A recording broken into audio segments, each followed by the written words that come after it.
What's going on, everyone, and welcome back to the OR. No, I'm kidding, guys. This is just my living room. I'm currently in the process of moving out, as you guys know, so I finally have some space, and I just got off the phone with someone, and we were talking about what it means to orchestrate the OR, be a conductor, and essentially what kind of etiquette that you should have within it. And I thought, you know what, that could be a really quick video just to explain this to you guys, so I'm going to go ahead and do that real quick. But first, are you even a medical device rep if you don't have figs? All right, get yourself some figs, get to looking good, and this is not a sponsored video. Second, always show up to the OR with a little booklet and a pen, okay? Because a lot of you guys are gonna be getting into this industry for the very first time, and you're gonna be meeting the people that run the operating room for the first time as well. So when you're in there, instead of having to ask somebody again what their name is, introduce yourself. Announce yourself to the OR when you're coming in, because they want to know who you are and why you are there. Next, gather their names, introduce yourself, and then write their names down so that you know who it is. Give yourself some characteristics of what they look like, because again, when you're in the OR, you're gonna be having a hairnet on and you're gonna be wearing a mask, and they are as well, and all you're gonna know is what color eyes they have, essentially, and the color of their skin. So you need to do your best to give yourself as many, key pointers of who that person is if you end up not seeing them as soon as the sterile environment can become unsterile and everybody begins to take off their mask. Next, you need to pretend, we're gonna go ahead and pretend right here that this is the back table. When I say the back table, in an OR, the back table means this is where all the instruments are going. So let's pretend for right now I'm a scrub tech. I'm going to be the one that is setting everything up on the back table. I'm going to put all my equipment where it needs to go so that when the surgeon asks me for something, I can hand it really quickly and I know where all of my items are, because I'm essentially their helper. I'm their other hands. I'm holding things, I'm retracting things, different things like that. So this is what we're going to pretend, that this is the back table. What you see here would be what we call capital equipment. Capital equipment is something that you can use over and over again, but me as a sales rep, I'm not going to make any more revenue off of it because you only purchase it one time, it becomes a part of their facility, and that is it. These pieces over here, this is what we call disposables, and disposables are things that you're going to keep getting a recurring sell for. Every time they use something in the OR, if you're an orthopedic rep, they use a screw, that is a disposable, because it's not like you're going to grab that screw back and go put it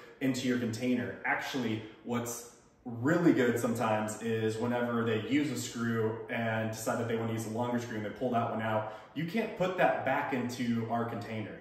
You need to now bill for that screw that ended up not being used. Some hospitals really hate that. Be careful where you do it, but that is another way that you can increase your disposable revenue whenever somebody else messes up and you don't mess up. But now let's go back to pretending I am, again, a medical device rep, the OR, and everybody's on this side. I've introduced myself to everybody. From this point forward now, I am doing the conducting. I am orchestrating when it comes to my product. That is why I am here. As basically an extension of the scrub tech as well as the surgeon. I should know my product forwards and backwards. So whenever questions arise, I can answer those questions. I know how to conduct and look around and verbally tell the scrub tech where to find items. Don't be this person. Don't be the person that gets a little laser pointer and you're pointing at things like that and going, grab that little thingy there and do this, and then you're gonna get this thing.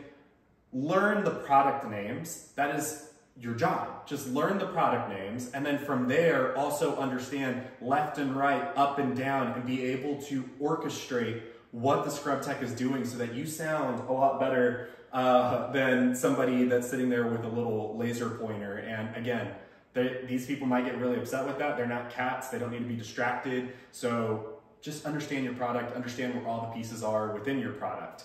Next, as a rep, every once in a while, you're going to be asked to whip out a piece of product. And that product could come in different containers like these, and they could be sterile products once you open the outer shell. Dependent on the OR that you are in, the nurse might do that, or they might let you do that. So whether they want to do it, by all means, it's their job to do. But if they would rather you go ahead and do it, hey, it adds to the fun of being in the OR.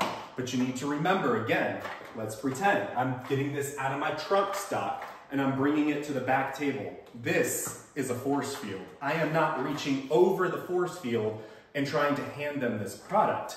I need to make sure to maintain a 2 to 3 foot distance away, and the scrub tech is going to lean forward to then grab the product from me. I'm not going to lean over the table, because if I touch the back table with any part of my body, it is now a desterilized back table, and they're gonna have to strip all of that and start all over again, and you're probably never gonna be invited into the OR again.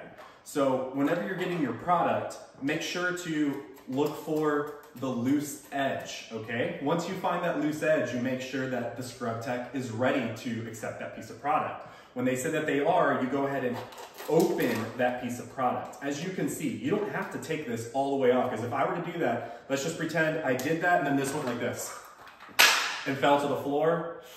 That happens sometimes. It even happens to them sometimes. That product can still technically be used.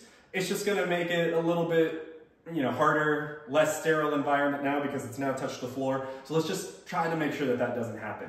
So from here, I am still about 2 feet away from the back table. The only thing that's approaching the table is my hand, but from a higher angle, and I'm tilting the product toward the scrub tech. From there, that scrub tech should be able to reach in and grab this stuff. Essentially here, it says lift here, so they can use their gloves to pull this little tab forward so that they can then pull this out. And from there, they haven't touched any of this where my hands have been.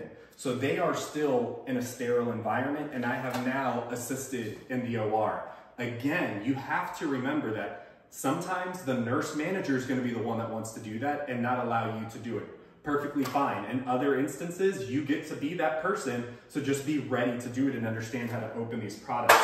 In some different environments, the back table, especially like within some endoscopy cases and things like that, it's not such a sterile environment at that point. And for example, like this is something that you would actually be opening up for the surgeon or the scrub tech, and it's something that you can hand right over to the scrub tech like this and just go ahead and hand it over, because the type of procedure that they are going through is not a sterile procedure. But again, understand what the intricacies are of the procedure that you are a part of, as well as what you are allowed to do in that OR. Some have more rules than others, but the best thing that you can always do is just make sure that you are providing the proper etiquette with the proper space to do the conducting from a further away distance. You don't want to be that person that ends up ruining the sterile field.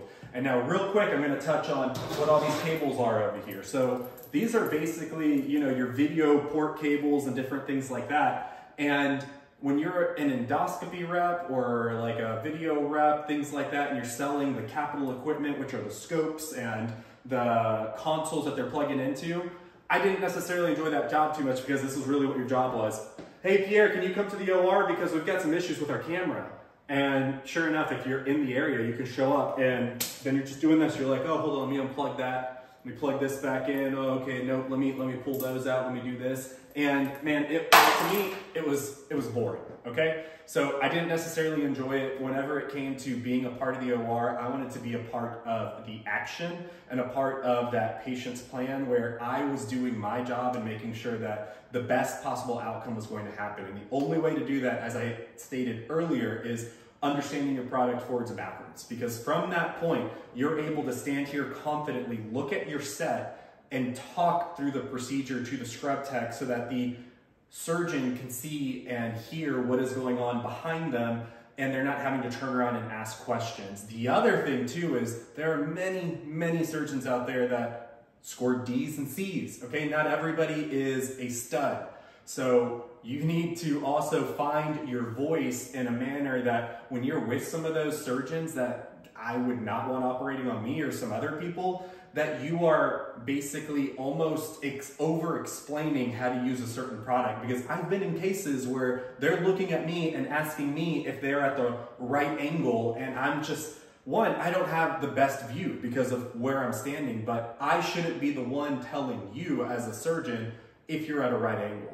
So from there, in those instances, again, just use your best judgment, explain the procedure and your product to the best of your capabilities, And just remember that you are here to be someone that can help within the orchestration of this environment, and everything that you do actually does matter, and that patient is somebody that matters. So always bring your best to the OR. Don't be showing up hungover. Don't be a nuisance. Don't be standing in a corner bored and staring at your phone. Be a part of the process or get the hell out of the OR. Until the next video, guys.